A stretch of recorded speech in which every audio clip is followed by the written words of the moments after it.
Well, hello my friends. Today is going to be a very quick turning. What I got is a leftover piece. It's oddly cut piece of mahogany.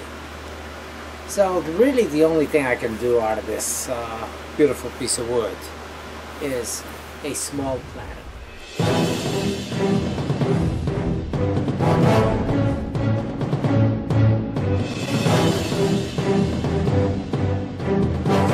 It's not that small. It's about 10 inches diameter, 10 and a half. So I'm gonna get right started and make this really quick and see what kind of a flare I can put on this.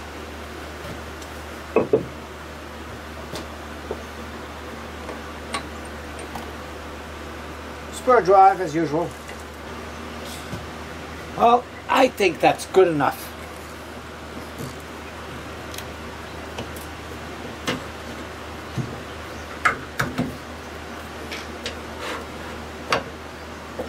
And like always, first thing is get rid of some of this bulk, work it in, create a tenon, and flip it over. And I'm just going to use my roughing gouge right now because I want to cut this up fairly quick.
got 3/4 of an inch on here.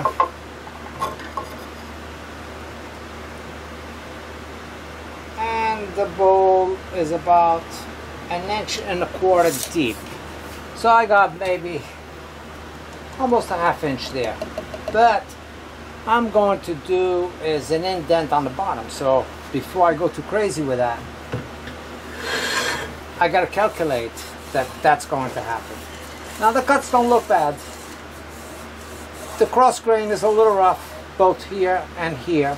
So I'm going to see if I can do a nice push cut one time with my bowl gouge.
That's better. A little bit of tool marks from riding the bevel too much on that.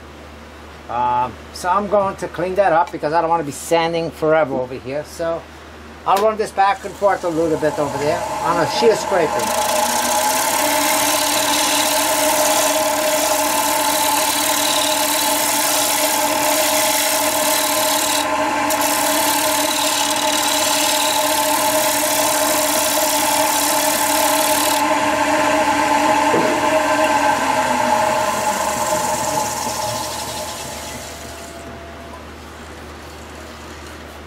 Not bad at all. Still got the shine spots where the heel was riding on the, well, I was riding the bevel with the heel rubbing against the wood. Well, it's time to go in there and give it a quick sanding, starting with 80 grit, and get rid of those shine spots.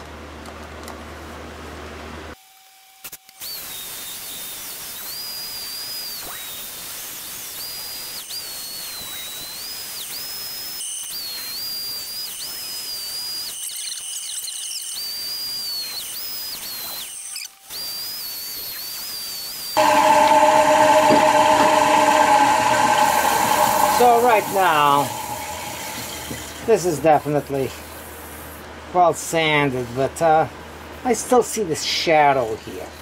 And that shadow means that is always going to show up.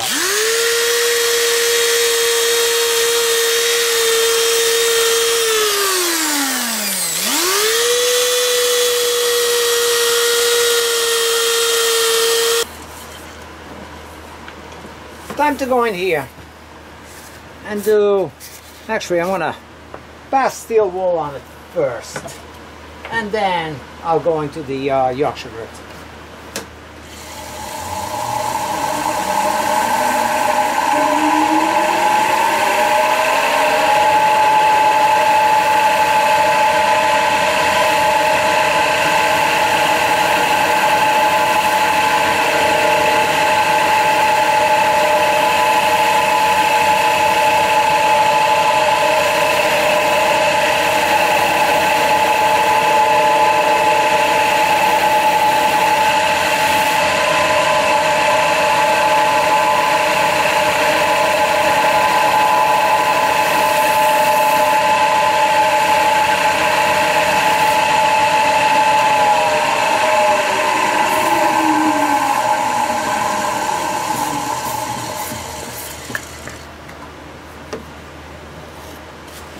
Now that already glowing like that, just from the steel wool, that means I'm going to get a nice finish on this piece. So right now it's sanded to 400 grit sandpaper and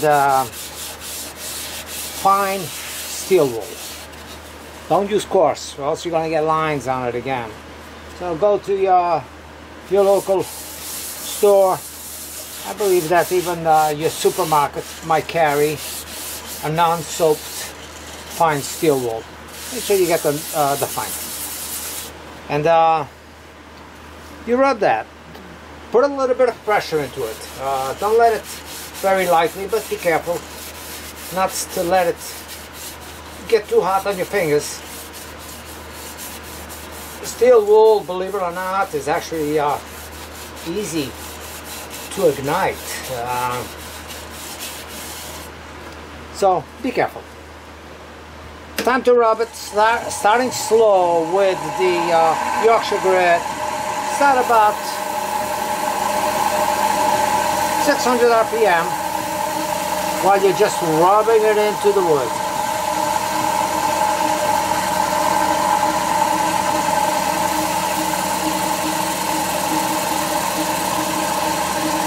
This is like a rubbing compound when you put it on a car.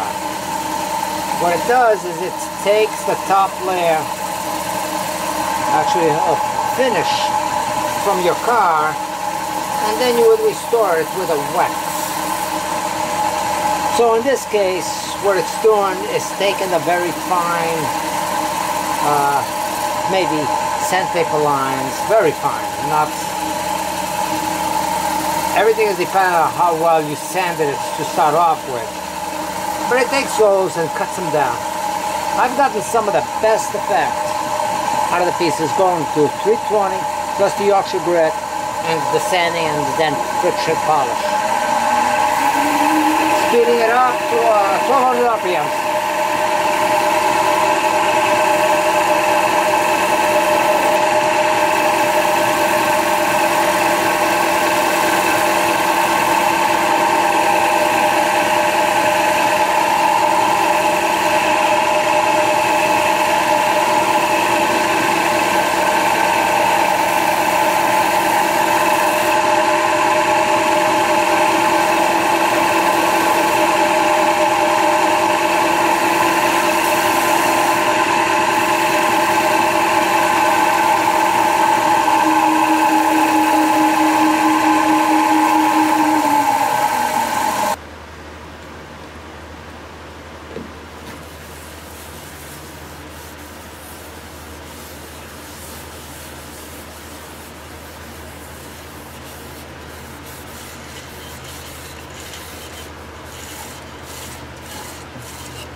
Just like the grit. Don't start it off right away at a high speed.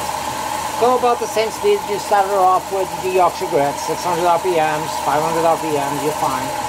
Or if you have a lathe that's Reeves drive, belt pull, just go to your slowest speed. And that should be 600-700 RPMs. Now also keep in mind, a lot of the stuff that I do, I'm able to do here because my lathe, even though it's an old lathe, I'm capable of slowing it down to ridiculously slow speeds.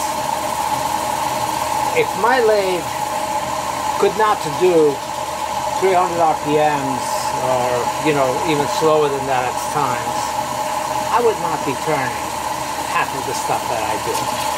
It's just impossible. And if you are interested in turning bigger stuff, make sure you look at my riser block builds, which increased the capacity of the lathe, and also the counter shaft, which slowed down the lathe in half. I'm not saying it's for everybody, and I'm not saying that you can do it with your lathe. I think with, you know, if you're mechanically inclined, even if you got a Reeves drive system, you should be able to incorporate it into your lathe. But that's going to be different from my video. If I had was a Reeves drive and I wanted to do that, that's what I would have done the video on. But that's not what I got. Speed it up and start getting that. Here's the piece. Shined up with OB Shine Juice. And a nice looking piece. Love the colors on this mahogany. Even the fact that this is not centered with the bone, I don't mind that. It's, you know, wood should not be perfect per se to where we think markings should be. Wood should be what the tree gave us. So here's the bottom. At this point, all I have to do is really finish this bottom. Very little finishing to do here. Now, you know, this is a perfect opportunity. Oh, only if I had a vacuum chuck. Or what if I had a scroll, you know, a big oversized, you know, something. I do. I have the Woolworth chuck. But, you know, I don't use it. I made the chuck to go into the jaws as well a while back. Too much hassle for me to do a setup for it. And I know that this system works very well. As long as I obey certain rules. And that is the speed that I'm going, how far in I make that last final cut, and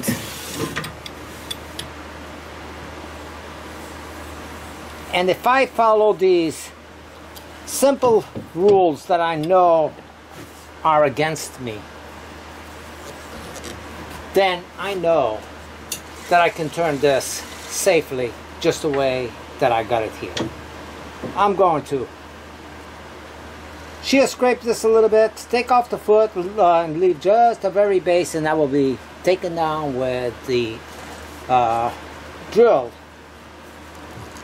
and some maybe 220 sandpaper.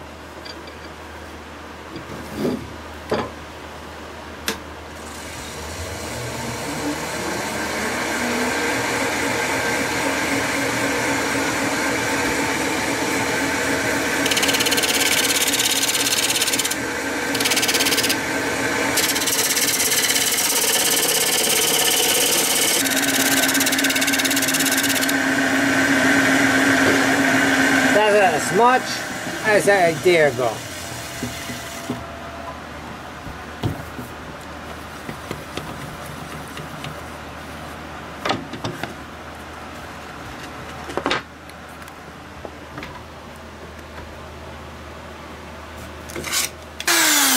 Now, a good way to doing this is the drill press as well.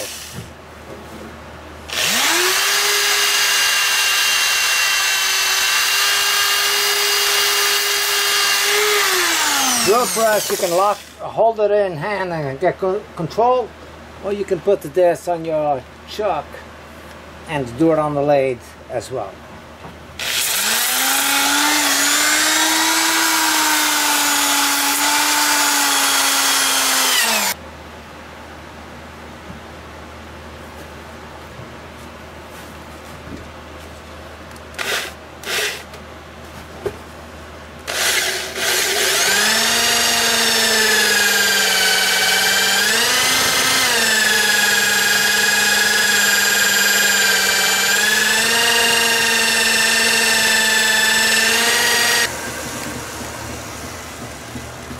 Well, a little bit quicker returning. It's nice. The wood is nice. The shape is nice. But that's it. It doesn't have the wow factors that you get when Mother Nature gets involved. And call me weird. Yeah, you know, I like this. I mean, I love this effect, and I love the finish that's on here. But it's a platter. It's a nice platter. The edge is done to make you believe that this piece is extremely fragile to the touch. But it's the illusion that I want you to get, because the bowl, all this, gradually grows thicker. And then when it gets into the bowl or to this part of the platter itself, it's a hefty piece of wood. It's not light per se to the touch. It's not like, oh my god, if I touch that it's going to break. It's not that at all. It's got about 3/8 of an inch of wall thickness all the way down, and it's hard to tell by that edge. You do things as you see fit, as you see them coming out of your tools. You don't necessarily have to do my style or somebody else's style, although I'm honored if you want to do this and you know, or something similar to it, and say, hey, yeah, look, I did my own version. I mean, that's the highest honor I can possibly get, but I don't expect you to. I expect you to maybe get encouraged, or what's the word I'm looking for, where you want to go into your shop, and try something. But if it's what I did, or some ideas, or from what I did you generate something different, that's what it's all about. Look at something and figure out which other way can I go with it to make it my own, or to make it even more interesting. I know that at times I'll be editing a video and I'm at a certain point of the piece. I'll say, darn, I should have stopped that piece right there. I should have paid attention to what was in front of me, rather than being too focused on going in the direction that I thought I needed to go to start off with. That's why I always say it's important for you to stop and look, and stand back if you have to, and look at the piece at the state that it's in at that particular time, because sometimes at that state is probably the best state it's ever going to be, other than finishing. Or that's where imagination comes in, is like, ooh, I haven't seen this, ooh, I like this, ooh, I'm not going to cut this wing off, oh, I like this. And that's where you go and develop. Enough, Al. Too much ramble on. Hey, a nice mahogany piece. I hope you like it. And we'll see you very soon again. And don't forget, thumbs up. You know, and subscribe. I think I portray how I am. So whether if it's likable or not likable, if you like me the way I am now, you're probably going to like me in a long time, because that's how I am all the time. Not a made up thing. But anyway, enough rambling. Time to go inside and edit this baby.